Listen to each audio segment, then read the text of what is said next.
Good morning, everybody. Yeah. Okay. Hi. Okay, one more time. Good morning. Good morning. All right. So we are here today to talk about the gold that's in there, them hills, or more specifically, to talk about the opportunity to leverage learning science and research to improve educational outcomes, in particular as we develop new products, tools, resources, and organizations that try to scale them. So what I'd love to do is to actually, you actually have all the bios in your books. I'm not going to take a time to do that. I do want to run through who we do have here today. We've got Dean Hyman, the chief, I'm sorry, I said that correctly, right? Yeah, you did. Great. The Chief Operating Officer and General Manager of BrainPop. You've got Boris Saxberg, the Chief Learning Officer of Kaplan. You've got Kurt Van the Professor of Computer Science and Engineering here at Arizona State. And you've got Dr. Richard Clark, Dick Clark, many different names to many different folks, but who is most known for being one of the most prolific folks writing early on about how to actually incorporate learning science into the actual practice of pedagogy. If you actually have not read the books, you should get out now and come back some other time. And with that, what I'd like us to do is we're going to talk among ourselves for a few minutes, but recognizing that the best questions almost always come from the audience. I'm going to turn it over into discussion pretty quickly. I'd love to start, Bror, with you for a second, because I happen to be aware that Kaplan is making a significant investment in making this transition, brought you on specifically to try and build an infrastructure to support this kind of work. Why? Like, what is the opportunity? Why would a company that has to meet quarterly earnings and all that good stuff be doing that? Well, what happened about 4 years ago when Andy Rosen, the CEO, took over and was looking around Kaplan was he saw that we had managed to duplicate the chaos of the external educational industry inside Kaplan. We taught 15-year-olds differently than 19-year-olds. We taught, the virtual law school differently than we did entry-level healthcare. None of the people could talk to each other. They didn't even define things the same way. So, it was all just chaos. And it was pretty clear to Andy and his team as they were looking around that, it's not as if you scoop out a brain when you graduate from high school and put in a new brain when you go to college or, when you go to work. The brain is the same thing. So why aren't we doing something coordinated? So he and his team, as they looked at it, they realized learning is really hard. And it's really important long term. It's what employers need. It's what students need. It's what adults need as their careers change. It's like incredibly valuable. So what you look for in business is long-term, highly valuable things that are hard to duplicate. And so that team then just decided to say, let's double down. Let's commit to being really extremely good at measurable learning performance, not just marketing learning, but actually measured learning performance. And Kaplan has a long history of being very good at learning as well. But this meant learning science too. Let's get a conceptual underpinning that's common across the whole company that links into it. And so it's a mix of business drivers and learning drivers. And just like in a lot of other industries, healthcare is one of those. When you can line up things that are good for the shareholders and things that are good for the mind, man, you're cooking with gas at that point. So let me push a little bit. What does that actually translate into? What kinds of different investments does that mean that you make? What are you doing to, what's it look like? Sure. So one of the key things is you got to figure out what to do. So there's training across all the people, hundreds of them, who actually build learning environments, who sit with their fingers on keyboards and decide, what am I going to have this student do tomorrow? And you have to get them to think differently about learning using learning science. It's very practical stuff like, do I put the text near the image, or is it okay to just let the text fall onto the next web page? The answer has a dramatic difference on learning, even though it doesn't look like it ought to, right? You just store the image in your head. Aren't we all computers? How hard can this be, right? And so there's very practical things. The other thing at scale is things like quality control. So, and it's hard work. In some of our environments, both on the test prep side and in Kaplan University, our virtual university, we're setting up increasingly fast randomized control trial pipelines, because there just isn't enough of this going on. All these other industries test things and look, because, let's look at it first. Let's measure it, right? We guess, we do the best, but we ought to check it.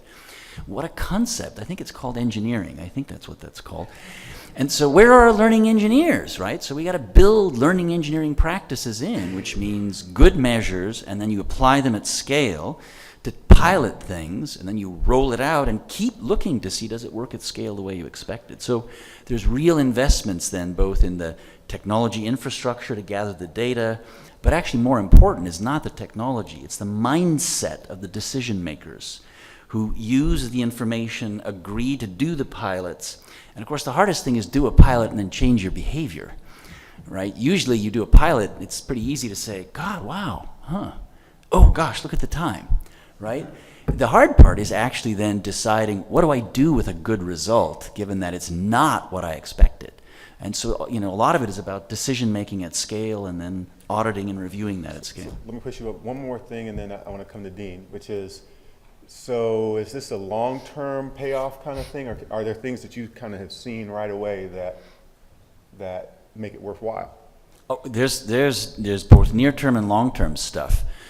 We actually, I think, reported at AERA last year about some analysis of MCAT data, and we're able to see, when we dug into that data in detail, we could see that physics instruction was a bigger problem than organic chemistry, and that caused us immediately to change our focus in the MCAT training course to make sure we did enough physics stuff. The students didn't realize that physics was their hardest thing. I mean, why would you ask a student? I mean, they don't know. That's why they're students, right? So, and then there's things now where we can see that using worked examples, which is actually a very well-researched technique for doing certain kinds of problem-solving exercises and so forth, has dramatic effects on helping students do complex problem-solving better.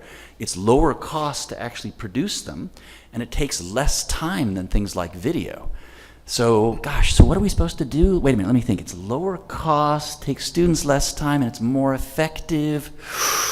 Any thoughts on what we do? I know it's hard. It is so hard, this work. It is. It really is. So, you know, these are like near-term things. And then the fact that we're finding this causes people to say, okay, wait a minute, now I got to pay attention because that's not what I expected, and it's really pretty good. Well, great, that's a culture change. Fantastic. So I'm going to cut you off there. I want to talk to the Dean for a second because you have a different environment that you're working in. You should take a minute just to, I think almost everybody knows what BrainPop is, but talk about the difference in your approach, and in particular because people may be familiar with BrainPop, they may not be familiar with GameUp. Okay. But what I'd like to talk about is, as you're trying to make this transition, especially into a marketplace, you know, Broer has the benefit that they've got a controlled environment, right? You're trying to convince a lot of people that the tools and resources that you're building are going to be good for them and also appealing to their students, which is how you guys became successful. So talk about that transition point as well. Perfect. So I guess one of the reasons why I'm on this panel is we've come up with this model. I guess a poster child of the public-private partnership model in a way. That ended up benefiting, I think, multiple institutes of higher education and research centers, and that's GameUp. I'm from BrainPop, so I guess I should tell a story. So for years now, we've been tracking the area of learning games and convinced from within that this is about to break through, that there's no way that teachers and administrators and curriculum folks are going to ignore the power and the potential for learning, specifically digital games, video games, in instruction. I mean, it's just such a powerful medium that technology enables and that has grown so much. And we can't wait for that to happen because we'd love to be part of it, we'd love to partner with it, we'd love to develop our own. And the longer we wait, the more frustrated we get. We go to these conferences and we find out that there are, world-leading, world-class researchers dedicating their lives to this. There are wonderful game platforms, games, and rubrics being set up. There's so much efficacy being done at the, within institutes of higher ed and research institutions, and yet so many of these projects, I recognize a lot of faces in the audience. A lot of you are probably thinking of specific projects over the years that you've seen shine in research papers. So few of them actually affected classrooms. So few of them actually made their way outside of the pilot or the research study, made their way into the classrooms where they're so direly needed, despite the rising popularities of digital games with kids. So eventually we got sick of waiting for it, and we definitely decided that what the world doesn't need is for us to come in and create more games to compete with the ones coming out of these centers. And so we created an ecosystem in which we would basically give the introduction to the teachers of these wonderful games. We're very popular in schools, so we have that luxury. We can do that. We're a trusted name. If we recommend something, they're highly likely would at least put their toe in the water and check it out. And we would also create the Chrome around it to make it more contextualized and familiar for teachers. So it's chunked in a way that they can actually use. Everything from having lesson plans to having a module that's workable within a lesson unit, to having alignments to standards, Common Core, as well as state, video tutorials, webinars, and professional development. Everything that a teacher expects from a good and supported technology or non-technology learning medium. So Dean, let me push you a little bit. Talk about the source of these games. What makes you think that they're better than the ones that they're replacing, and how are you vetting them and deciding which ones make it and which ones don't? So this launched 2 years ago. Fast forward, we're over 24 partners are part of this ecosystem, and that includes some names in the universities like MIT, Education Arcade. Some of it is universities directly, and some of it is spin-offs from universities. So MIT Education Arcade is one name, Learning Games Network is another. University of Washington, I know Zoran Popic is speaking here later, and he's done fascinating work at the University of Washington.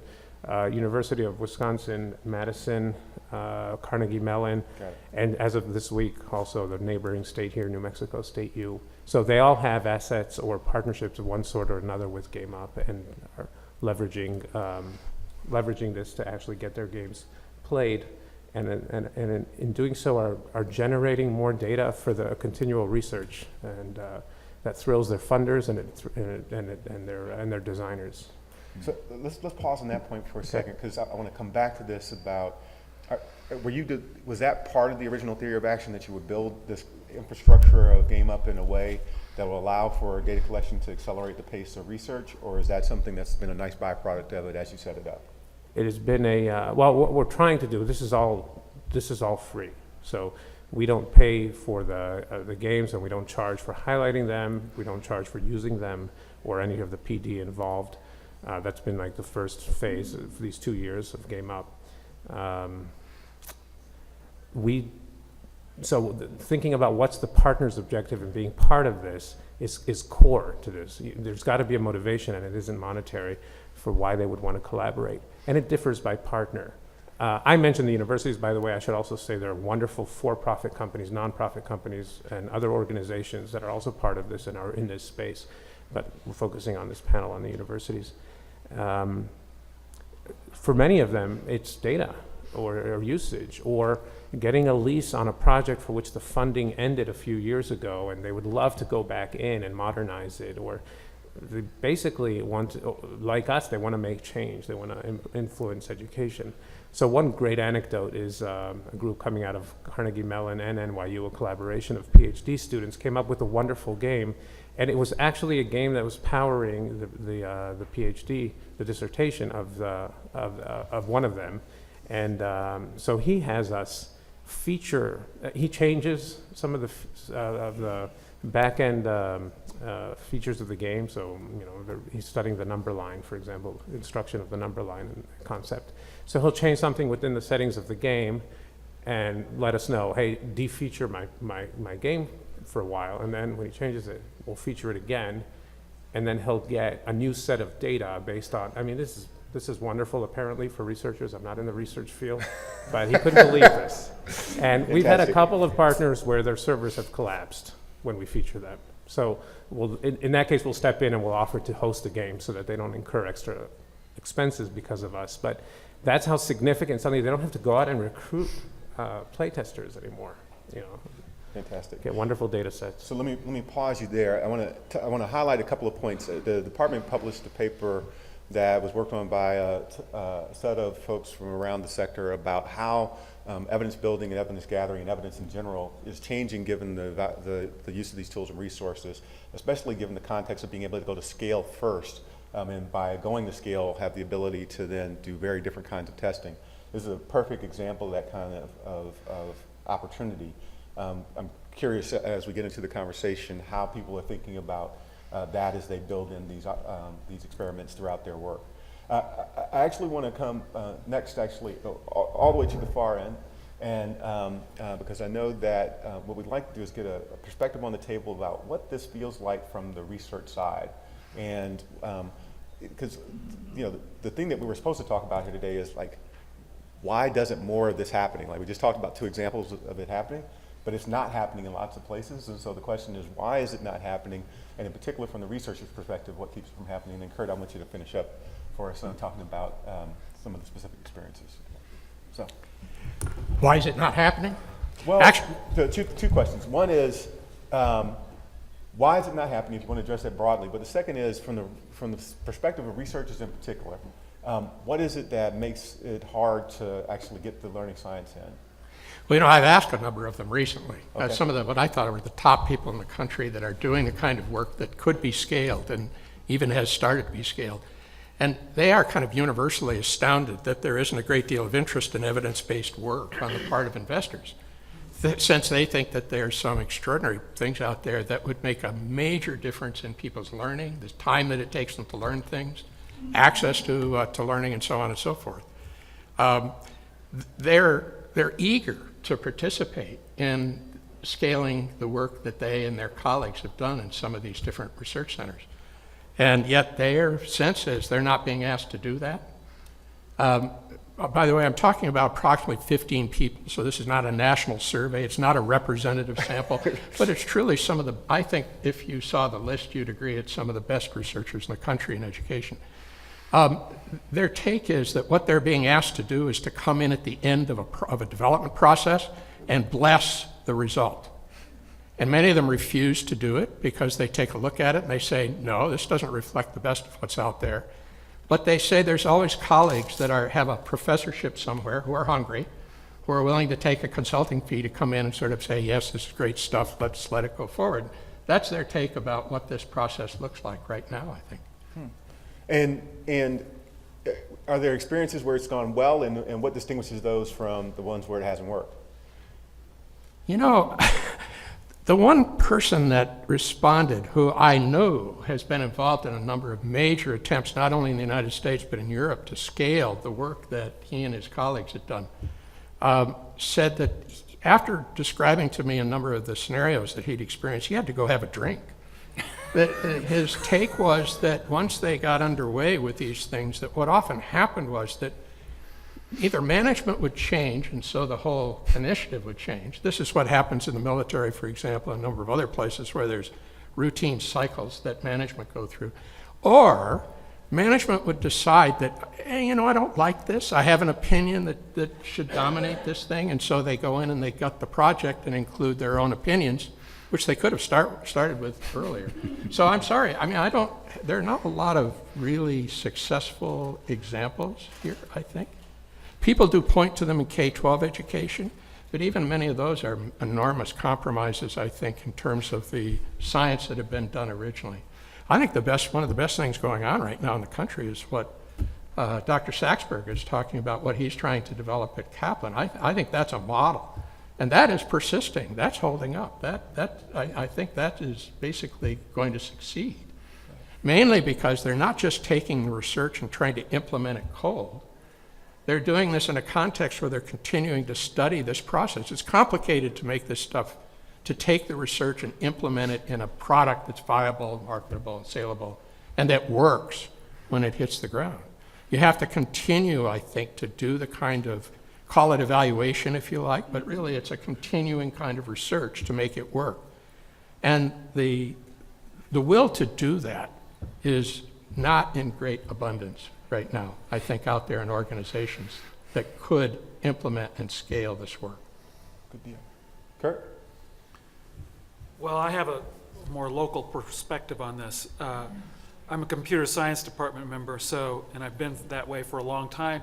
So most of the people that I hang out with generate educational software and then are somewhat mystified by the fact that the whole world isn't charmed by it and immediately adopts it.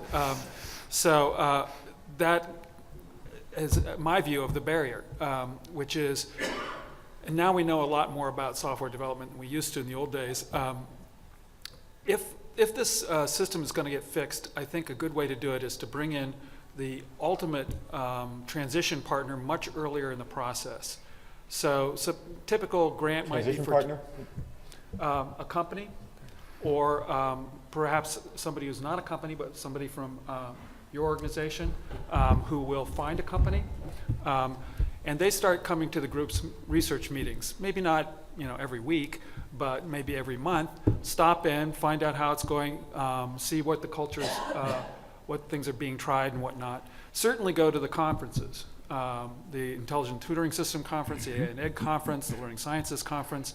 These are the places where the kind of software that I'm talking about gets displayed.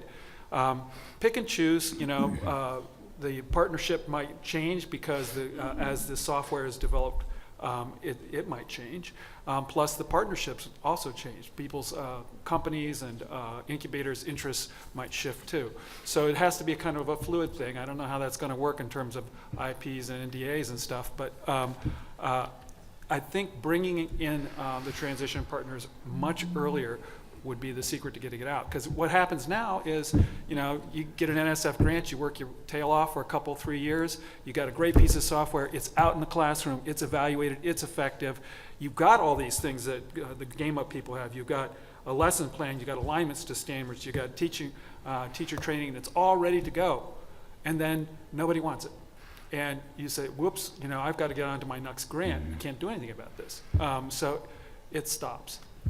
And one other point, sorry, is that transitions that I know about that did work, and the one that I'm most familiar with is the Carnegie Learning one, worked because they didn't transition just the IPR and the software code and stuff, they transitioned people as well.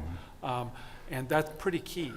Now, that works to everybody's advantage if we can get that to work. I mean, we got a ton of students, right? Master's students, we have a lot of those, and they're hungry for a really interesting career that follows on exactly from what they do in graduate school. So why not have them be partially sponsored, by a transition partner through the last stages of, it's a 2-year degree typically. For the second year, they're now, have a connection to one of the transition partners. And the idea is it's not like an internship.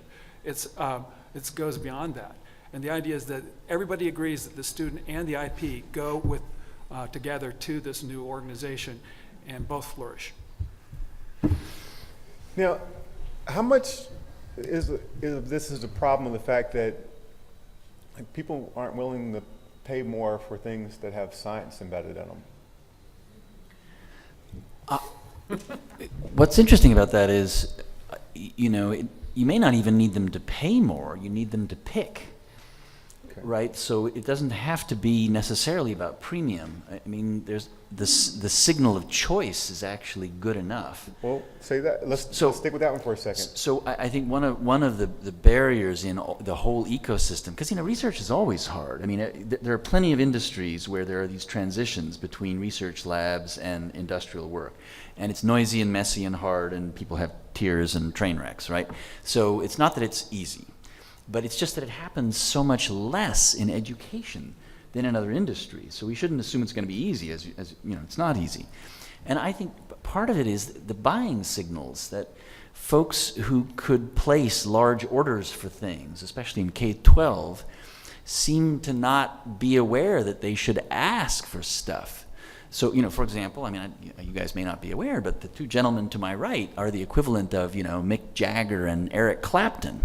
Now, none of you guys, I'm guessing, are rock guitarists. You're not specialists in rock music, right? So, and yet when I say those two words, you don't go, what? You're like, ha, and I'm sorry they laughed.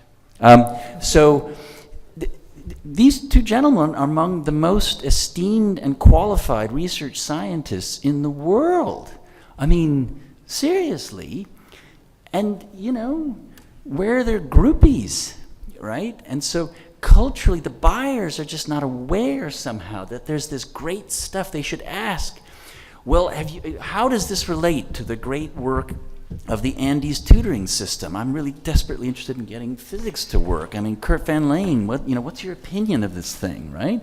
And Dick, it's like, my gosh, I got problems with motivation. Dick, can you spend me 10 minutes to talk about this? I don't think either one of us feels overlooked. I think what really astounds us is if we can show evidence of a 50% gain in learning and a 25% reduction in the time that it takes if you use these systems, why is that not a sales pitch that's going to work? Dick, talk to me later, It's- okay? Talk to me later, buddy. Yeah, right. Yeah, it's No, not sorry, I already it's booked. not scientizing a product. There's plenty of that goes on out there. That's this blessing process where some professor says this is terrific, and that makes it okay. It's the evidence about the incredible benefit that's out there for customers, and we wonder why that's not being part of the sales and part of the development process. And part of venture, right? Part of, Let me ask you, why?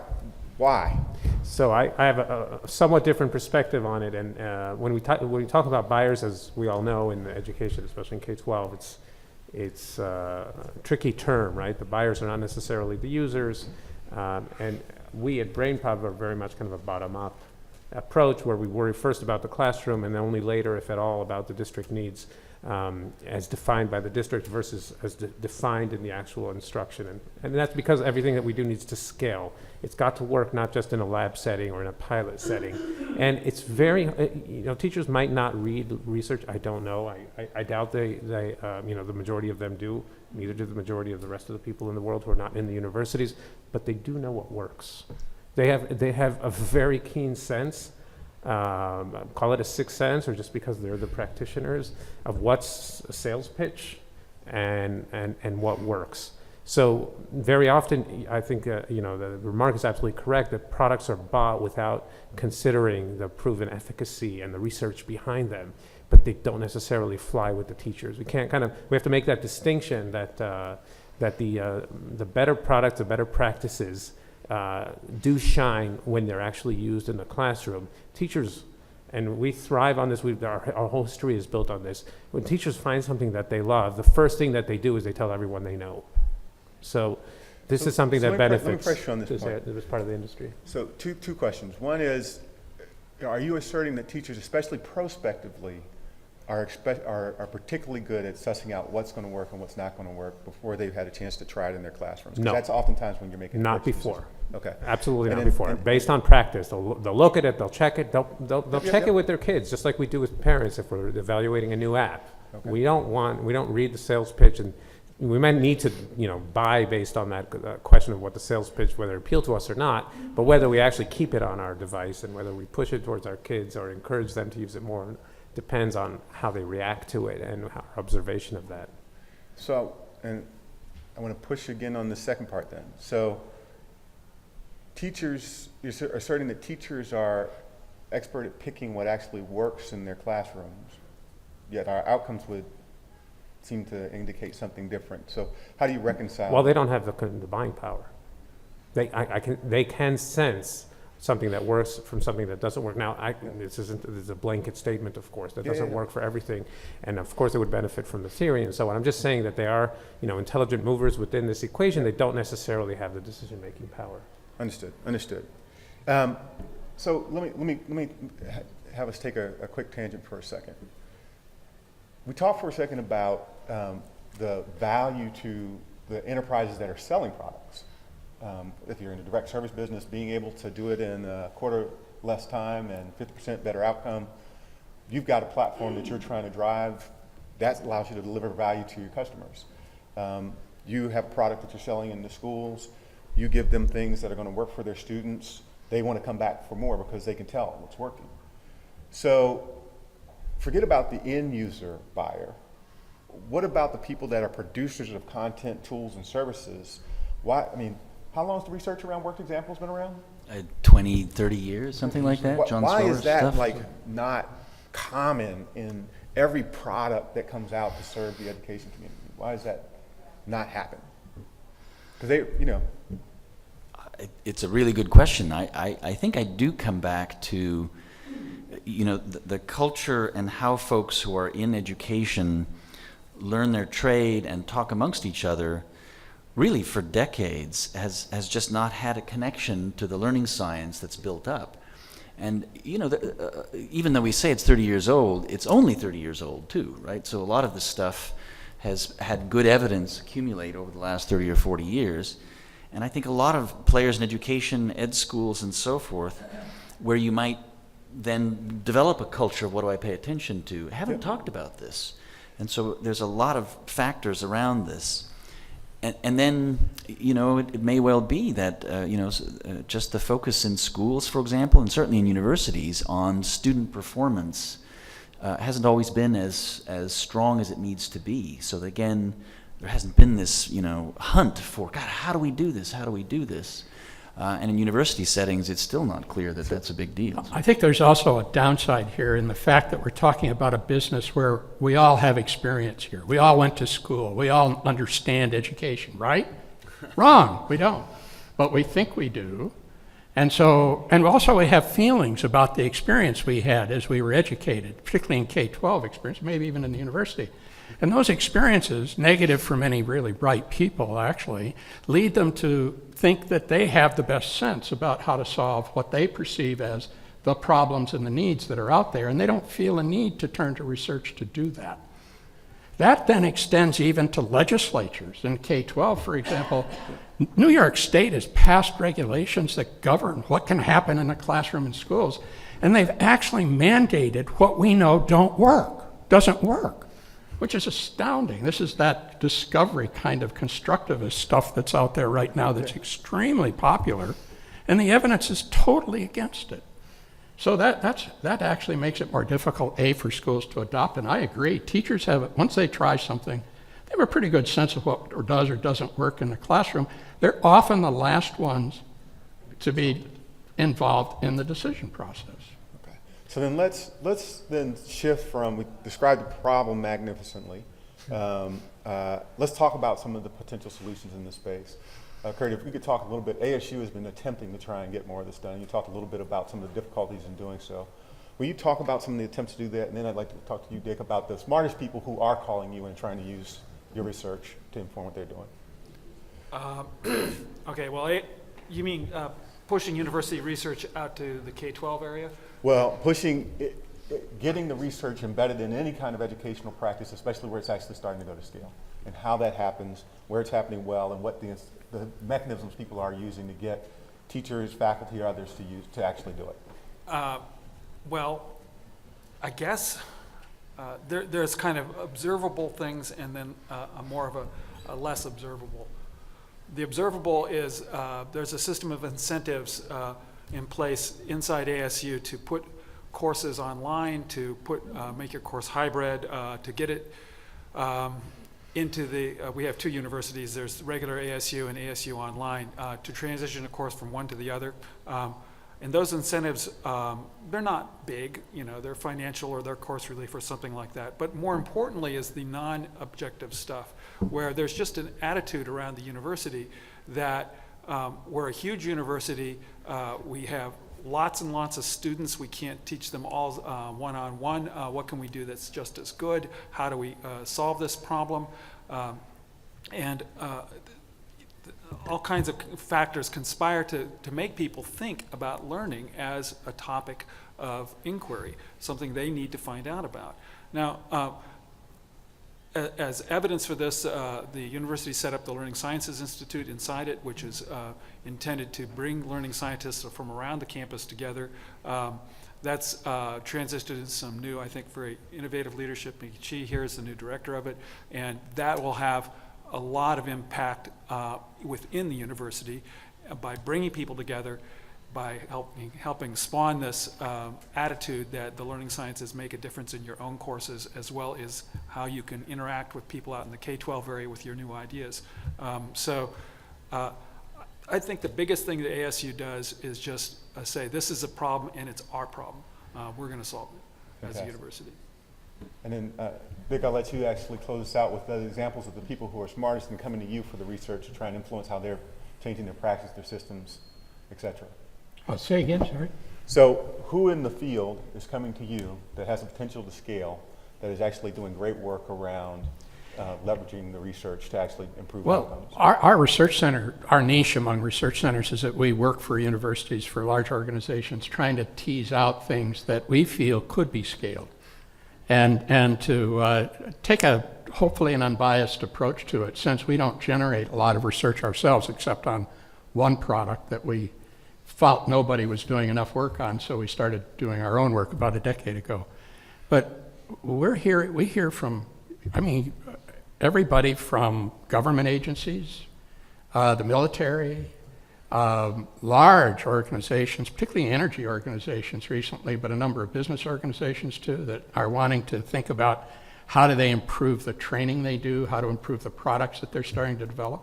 Was that what you were looking for, sort of Well, the example? question is, which ones call and which ones actually do something with it? And is there? You know, I wish I could tell you that I had a lot of great success stories, Okay. because we try to monitor, we try to stay involved as long as we can, and the ones that actually succeed, in my view, are the ones where there is not just support at the top.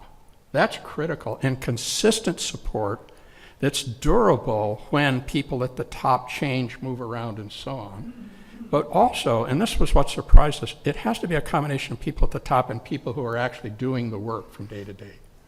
One thing that amazed me about the military is that you can have the support of a 4-star general in the military for a change initiative, but if the people that report to that general are not in favor, and they generally are often not, it's not going to happen. They just wait out the general, knowing the generals move on, and they tend to stay in place. So it has to be across the board support. It has to be consistent over time, and it has to be unwavering, because the temptation to disbelieve a number of the things that work is very strong. Many of them are counterintuitive, or they would have been implemented a long time ago. And this is the thing to know about research. So much of research is counterintuitive. And why is that the case? Well, again, people would have come upon it and implemented it long before anybody bothered to do the research on it. It flies in the face of your instinct, your inclination, what you actually think would work, and so it makes it very difficult for people in organizations who are trying to implement, trying to extend this work and scale it, to persist over time in the face of their own resistance based on their instinct about what should work. And overconfidence is generally the biggest sort of problem that people encounter when they're trying to implement these programs. Fantastic. Can I make a little shout out here? Go to the audience for questions right after this. And kind of piggybacking on that, specifically in the learning games space, which is the space that we have some kind of intuition about by now. I feel there are organizations that are committed to walking hand in hand with research and the private sector and the K-12 district partnerships and so on. And we partner or collaborate with them in different ways on Game Up and around BrainPop. And that's the Gates Foundation, the Cooney Center, the Joan Gans Cooney Center by Sesame Street, Institute of Play. There are places out there, and ASU I think is doing interesting things in terms of collaboration with private sector around games. Not all of this stuff is out yet, but we are feeling in the game space that there's actually tremendous sprouts of kind of collaboration, and I hope that's indicative of the fact that there could be success, that there is a way to break out of this model, and maybe Kaplan can help. Fantastic. In that. Fantastic. Let me come to the audience. Sir. She's got a mic. She's got a mic. I was gonna move listening to around. Kurt talk about these, projects that have been done and funded, and they'd go on for 3 years, only to find out that, hey, no one wanted this. And I was thinking, that's disturbing to me to think of the money and also just the time put into something. But what I came away with was, gosh, that's a long time to be working on something without getting feedback. When I look at an app in the App Store and I watch these young robust 20-year-olds developing an app, it's 3 months. I launch, it's in the App Store. I'm getting real-time feedback. I get reviews. I get 3-star ratings. Or this is dumpy. I can't stand it. It didn't load quick. You get immediate feedback. And I'm wondering, when you talk about the 3-year development time versus a 3-month development time, it just made me think I don't have an answer to a real question. I thought, wow, I wonder how that plays into Let each other. me push it this way.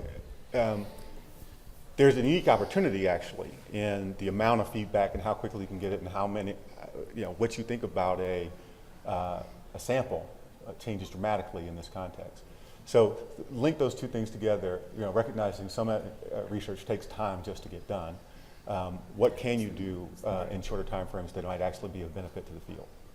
Well, let's see. First of all, on the feedback issue, a typical well-run educational technology development project is going to start getting feedback when it does its usability studies in-house, and those will typically occur 3 to 6 months into the project. So it's not like there's no feedback. And then you might do your first classroom evaluation at end of year 1. And then you do some more usability and more classroom. And by year 2, you're at 3 or 4 classrooms.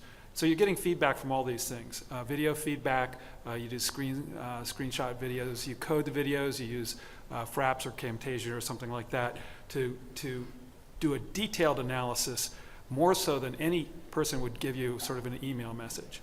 Okay, so we're getting, I would say, more feedback than the App Store people are getting. It's better quality feedback. One of the problems that we've always found is when you do a study with a new piece of educational software and you interview the people on the way out the door, did you like it? Did you learn anything? It's always, yes, I did.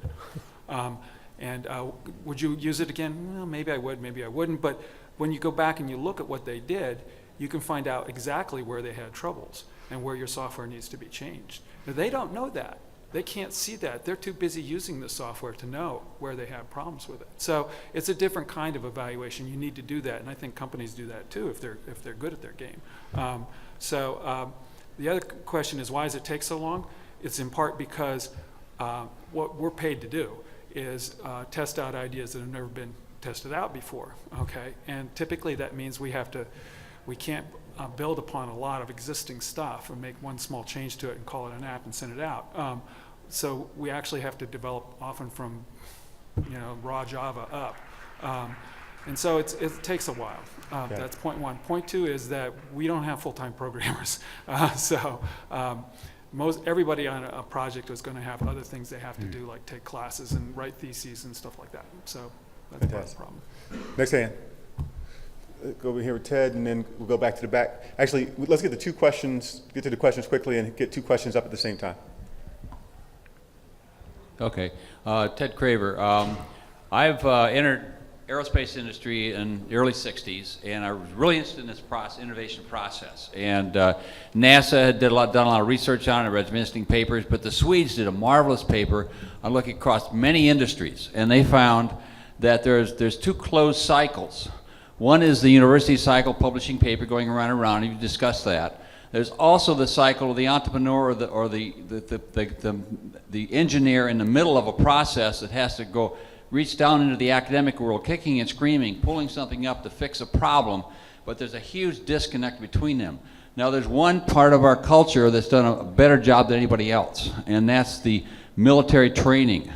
And I've been involved with ITSEC and a number of the other folks for the last 20 years. They basically have the 6.1 to 6.6 type of research. So they've got the sequence, they have it in culture. Yep. They have the major research labs, which they recently closed down. But they have actually applied these types of research into their training programs, into their education programs pretty effectively over the years. And to give you one final example, Richard, about your 0.5 effect factor, a most recent program developed in San Diego by the Navy for submariners to teach the sailors how to work with sonar. It has a effect factor of 4. 5 days to learn it in a normal classroom, less than 1 day to form it, learn it in a simulation module, and then that can be taken aboard the submarine and continue the relearning part of it. So we have huge marketing tool here, and that tool is basically well-documented effect factors for e-learning.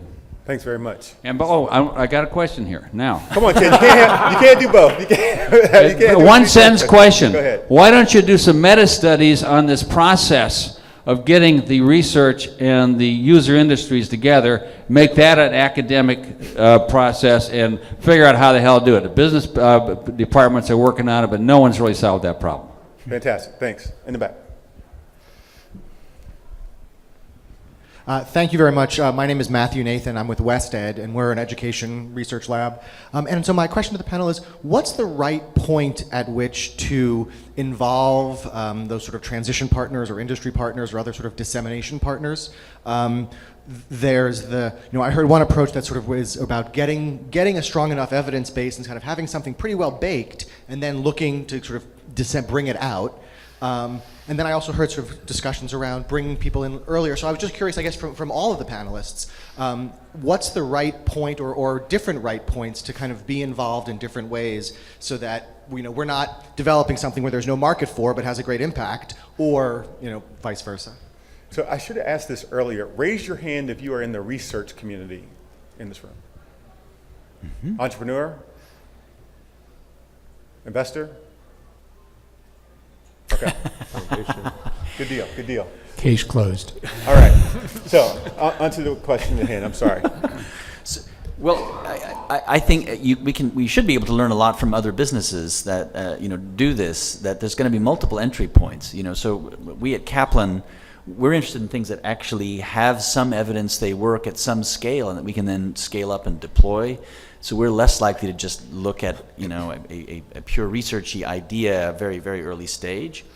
But entrepreneurs, you'd think that's part of the ecosystem, is finding those ideas and beginning to help bake them from a graduate student's server sitting under his bed or her bed, to run something, to saying, wow, let's bake this, and then go talk to a Kaplan or a Pearson or something. So I think there's multiple places to do it, but how to get that first step out of the research labs is a good question, and how to spend the money on hardening stuff is a really good point.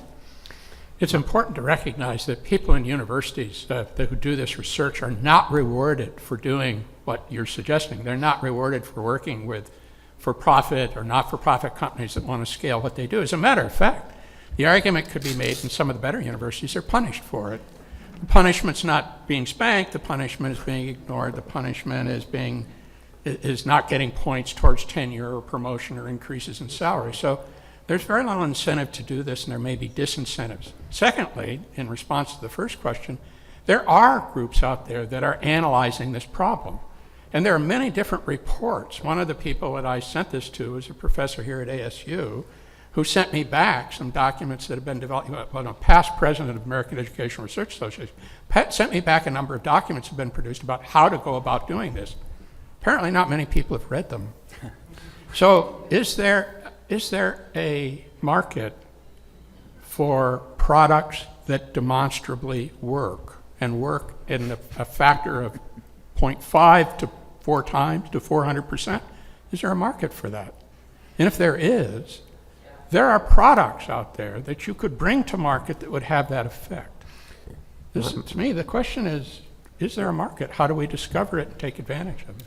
My answer to that is absolutely as early as possible, and I can understand why for Kaplan and Pearson it would be difficult, for that to influence them, or to be able to be involved that early, but we absolutely will. And not only that, we don't ask for any kind of commitments, and we will share everything that we've learned in the process of vetting games and play testing them, and then scaling up the usage and so on, so that if it can help in the product dev cycle. I know it's not academic research, but if that supplements the academic research out there in a way that's helpful for the entrepreneur or for the researcher that's building a theory via a game, good deal, at your disposal. I also think related to this, there's a difference between products and trying to get them out from laboratories and then disseminated and hardened and so forth, and ideas. So one of the things we're doing at Kaplan is we're looking actively at the research and what shows techniques or approaches like the worked examples or the multimedia research or things around motivation or some of the adaptive things. And so those are things that we can and are actively trying to apply ourselves in our own pilots and get moving on. And that's kind of the open question for the entrepreneurs and people who are building learning products. Well, they should be incorporating those right in. The saddest thing is coming to meetings like this and seeing people with, hard-fought new things that are bound to fail because they haven't looked at any of this work as a starting point, so that their keystrokes, instead of going left, went right. when they could have gone left and included all of these benefits that we've been talking about. And so part of it is the investor stuff and why aren't they packaged? But part of it is why isn't this knowledge just washing through? And how do we disseminate it? So we've gotten the 1 minute flash. I want to wrap really quickly with two challenges to the audience. The first one is if you are an entrepreneur or an investor, not many of you in the room, that has a chief academic officer or an academic advisor, you should do the test of, so I was sitting listening to Dr. Richard Clark and Kurt Van Laen. I always think I'm going to call you Van Laen by accident. And see if they actually know who you're talking about. And if they don't, you have some decisions to make. The second thing is that at the Hewlett convening, I talked about the fact that we need someone to build MOOCs on how you actually do high quality instructional design, building from learning science and research. That would be widely available to the field and start to create a community that might actually decide to use it. So those are my two things out there. Anybody can pick it up and run with it. Ideas are free. Lastly, I want to thank this panel. This room should have been packed. Should have been packed. And so this is indicative of the challenge. So you need to get out there and not only thank these guys for being here, but tell everybody what they missed. Have a great one.